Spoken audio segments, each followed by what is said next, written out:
Do you feel like you're doing all of the work, but somehow your team gets double the points that you do? Don't worry, you're not crazy. The way the XP system works in this game is confusing, but after hours of testing, I've figured out how points work and how it may be bugged.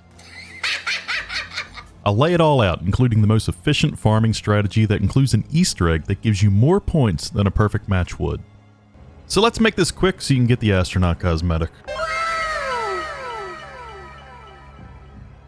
The system has some known issues, and from what I've seen, there's either major bugs or some sort of hidden multiplier that we're unaware of.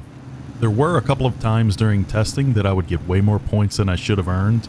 I kept track of the points that would appear in the top right, but during the end screen, my total points were inflated by 600 to 900 points. I think I figured out what caused it, but I can't get it to reliably happen. It seems that if you roll for a perk and it lands on Classified Collector, it'll activate it and give you the ability even if you re-roll and select a different perk. I'm thinking that a lot of the crazy high points that we see people get are from this or a similar bug. Let me know in the comments if this has happened to you or a friend so we can try to recreate it. You'll notice that there are references to a leveling system, XP, and points.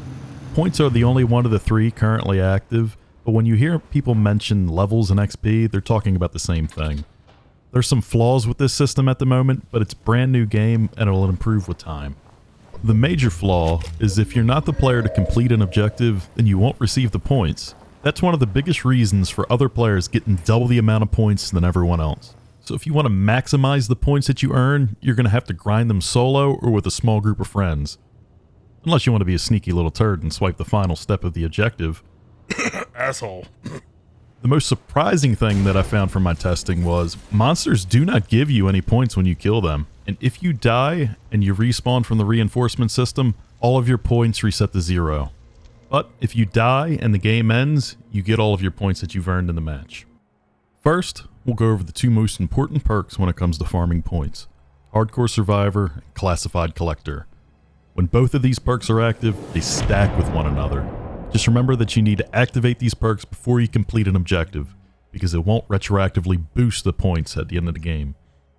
And yes, Hardcore Survivor will double the points that you get from the Easter egg that I'll show you later. Now we'll talk about how game difficulty will affect the points that you earn for completing objectives. Here's how many points each difficulty gives you. There's diminishing returns when it comes to Nightmare difficulty. The daytime enemy spawns can be overwhelming when you're trying to speedrun objectives, so I recommend sticking to hard mode. The other important game setting is to set the night-day cycle speed to long. You'll easily be able to activate the satellite, do 4 objectives, complete the Easter egg, and evacuate before nighttime comes. And if you want to go into autopilot and not worry about any threats whatsoever, check these other game settings.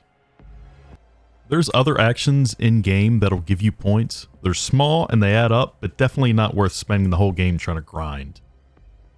Calling for the evacuation helicopter will earn you 300 points, and if you escape, you'll get 500 more. But here's the big one, the red-faced Easter egg. Activating this Easter egg will score you 1,000 points. It can be tricky to pull off, but it's worth the effort, and here's how you do it. Open your map and look at the research facility. There's a spot here on the map that you can ping between the research facility and the slaughterhouse. Once you get to it, you'll notice that it's a mountain and you'll have to make your way to the top. The easiest way is by helicopter, but a snowmobile will do just fine.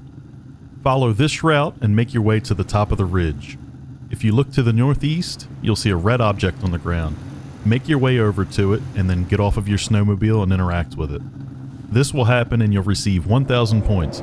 If you activated Hardcore Survivor, it'll be 2,000. Now that we've gone over everything, here's my speedrunning strategy. I recommend that you do it solo, but it can be done with a small group. Always play on the highest difficulty that you're comfortable with. I recommend hard. Turn the night-day cycle speed to long. Disable leeches, trip mines, and the dirty worm, then re-enable infection masses to make research facility easier.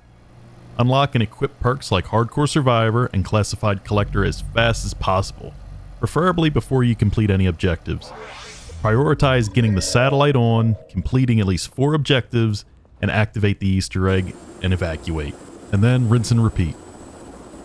Well, that's all I have. So if this guide helped you, do all of that annoying shit that YouTubers tell you to do, because it forces them to pay me the big monies. See ya. The fire rises.